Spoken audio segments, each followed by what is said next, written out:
I think, I don't know whether I should call it a privilege or an honor or fun to be here on your forum and talk about such a wonderful subject, love and life. As a doctor, I've counseled many people, so I can literally theorize. I thought I might as well make it more personal and link my love and my life into a talk for today. Love sometimes becomes larger than life, and sometimes it becomes life itself. Sometimes it even snuffs out life. Such is the power and beauty of love. Like I told you, I don't want to theorize. I will link my life, the loves in my life, and I will tell you different forms of love that can happen in one person's life in one lifetime. Okay. The earliest memory I have of love was when it struck like lightning. It brightened my world momentarily, wiping out an entire surrounding emotional void. My focus was pinpoint on my object of love, a flutter in the heart, which was an alien feeling.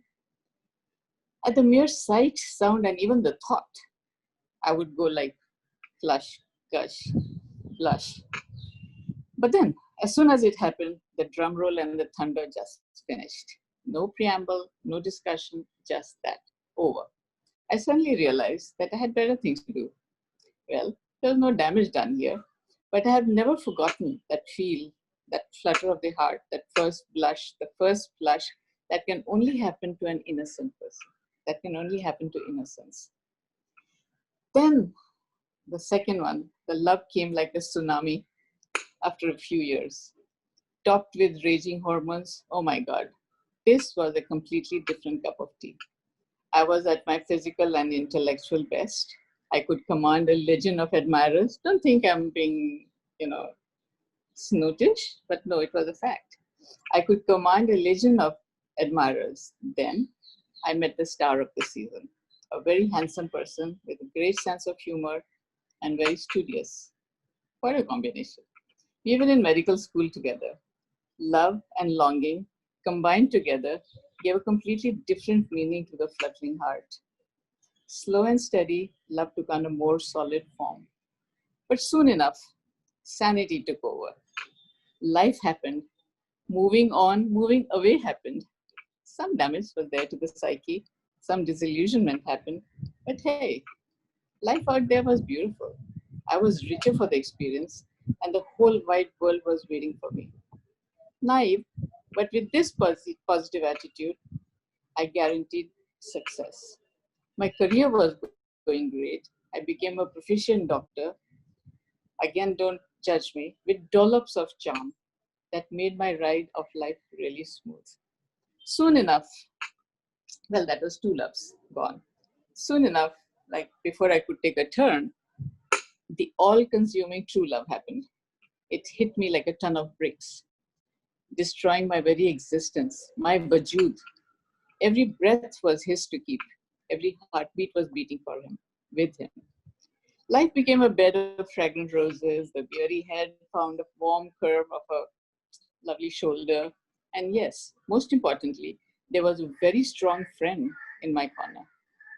This love could bind us together in such a strong bond that nothing could break us. We were so tight emotionally and in love that nothing except the god of death could separate us. Sadly, this love too went away by God's will. But did I call it all-consuming? Yes, surely. This is the fieriest, most satisfying, yet the most dangerous kind of love. Because it silently destroys every atom of the conscious mind, body, and soul. So you may ask, can so many forms of love be experienced in one lifetime? I guess I did. Then came the unconditional, sublime love. This ethereal love poured out when I held my newborn, and she looked straight up into my eyes with trust and ownership as she wrapped her little fingers around my pinky. The purity of this love is unimaginable. The love just pours like a gushing river, overflowing river, flooding every cell of the body, every neuron in the mind. Then came the unrequited love. Unfortunately, I have not met with this kind of a love, but in my practice, I've counseled many young lost people who were burning up in their misery. This is very painful and destructive. It's doomed from the word go. Most of the time it's self-destructive, and other times the slogan is, I will destroy your world. It's not a very good thing to have. And the last kind of love is the one that is driven by sacrifice. It is very unselfish. The person in love takes masochistic pleasure in not being happy in love, always putting the other person ahead. But this one is like shaking hands without having hands. Not worth it. So my life has been ruled by love and a lot of discipline. Life became whatever I wanted to make it into. My hard work ensured I got career options. My charm and good demeanor, don't judge me, made it easy to traverse the roadmap I had made for myself. Lastly, relentless punishing of my body and mind, doing crazy hours of work to prove that I was not dispensable. My life can easily be summed up into an outcome of sabab, that's blessings, and good wishes from the people that came into my life or those who crossed my path. I've seen many summers. Some were scorching hot that burnt my soul. But again, the cool showers of the smiles of your loved ones are the ones that help you overcome the struggles. So love and life, love in life, life in love, always be surrounded with love and loving people. That's how my life has been. Always surrounded. This is how I would describe my life in a nutshell. Surrounded by very loving people. But there are many more kinds of love which I have not met, so I don't want to speak about them because I want to make it really personal and only talk about what I have seen, met, felt. Now, coming to talking about life. It's such a huge thing, life. What do I say about life? It means different things and different interpretations to different people. But to me, life is not just living. It means changing the circumstances with a resolve and turning the tide of life to suit. Not easy. It needs a lot of courage, a streak of stubborn, and some rebellion. That's what I was. Growing up, I was a tomboy, leading a pack of boys and a few girls. I was bindas and I was free. But suddenly, over one summer holiday, my world changed. I got confusing signals from my parents.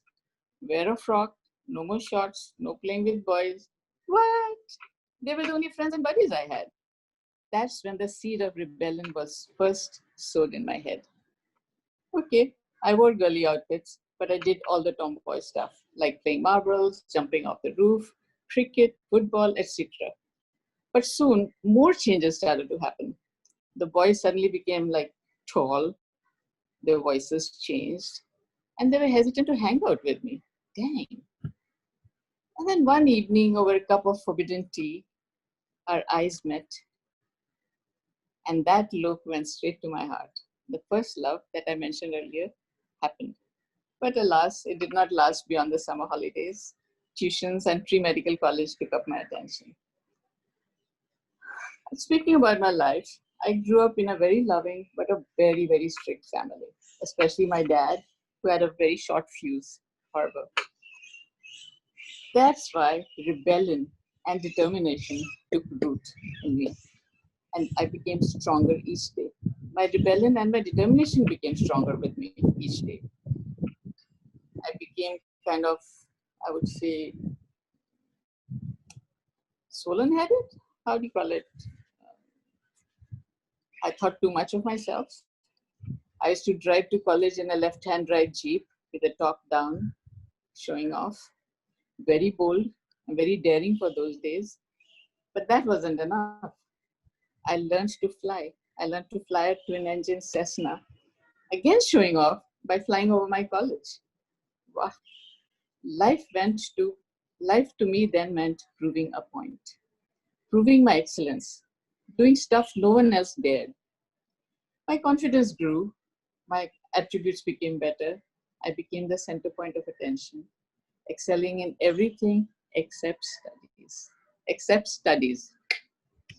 Life became all about being assertive, and then I turned my life around. All games and playtime over. Real life happened. Hard work and determination and a huge drive to excel made me a doctor with an agenda. I taught myself to grab life by its horns, take control. The outcome of my life was directly related to my own decisions. There was no scope for excuse at all. I couldn't say I was immature, I was under peer pressure, wrong advice by responsible people.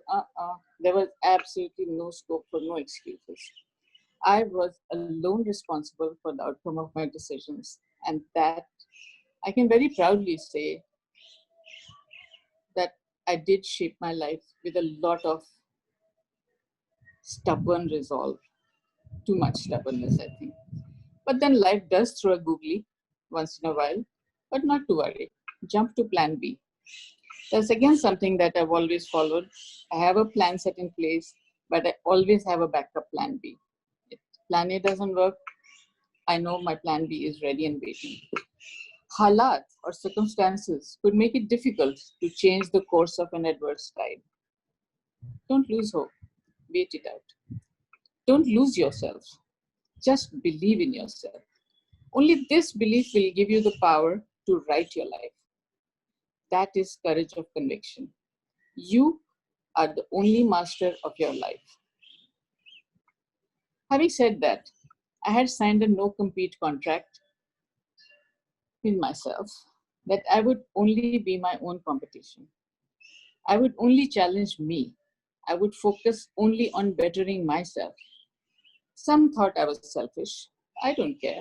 I didn't care about ever, even today. I don't care about what anybody feels or thinks about me, especially the bad vibes. This could have a very different meaning to some of you, but try it. If you are fine, everybody around you are fine. Focus on yourself. Your life is something you will live. Your life is something you will make out into whatever you make it out. Only you will know what your life is going to be. Having said that, again, I would reiterate that if you are fine, if your life is fine, everybody around you will be fine. Worries will reduce to a large extent. Now, I can't start or end talking about life without using that common phrase everybody speaks about that. If life gives you lemon, make lemonade. Well, easier said. So let me break it down. Lemons, as in bitterness, failure, unhappiness, everybody sees those features sometime or the other in their lives. So what did I do when life threw lemons at me? I put all the bad stuff that was dragging me down, that was making me scared, and I put it into a black box at the back of my head, never to be visited. I did not let any unpleasant, unhappy, unsavory things affect my current, my present, my today. I would just delete it out. And then I moved ahead to gather skills, knowledge, more skills. And that became the knife. The knife that I used to cut this lemon, cut off all the factors that were detrimental in my life. This took resolve and a lot of hard work. Then with this resolve, I squeezed the good stuff out of life and made that my companion. This took little sanity and more resolve. And then I added sweetness to it by bringing into my orbit good friends. Few, but really genuinely good friends. This took some luck, more resolve, and finally a pinch of salt. The sweat of very hard work was added to it. And finally, the elixir of life, water, denoting purity, clean, fit for life. I filtered all the microbes, all the particulates, all the blemishes, and moved ahead. Good thoughts, good deeds, good friends. That was what I assimilated and created my lemonade. The outcome was good, bad, or mine, less or more. This outcome was the decision I took. The outcome was my life. I made my bed, I would sleep in it. But I can tell you, the sapling of life, right from the time you're tiny till the time you meet your maker, needs only good quality nutrients, good thoughts, good deeds, good friends. The more goodness you give it, the better your life will be. Of course, some people think taking shortcuts and, you know, kalti katna, taking the easy route, it never works. You do bad, it comes back to bite you. Do good, you only make your own life easy. Hard work only bears fruit. So finally, as I would say, the impact and outcome of our life is directly related to the decision we make at different phases of our life. Most important, there should always be a plan B in case something didn't go right. Lastly, the blessings and support of the family is the cushion that will save your ass if you fall.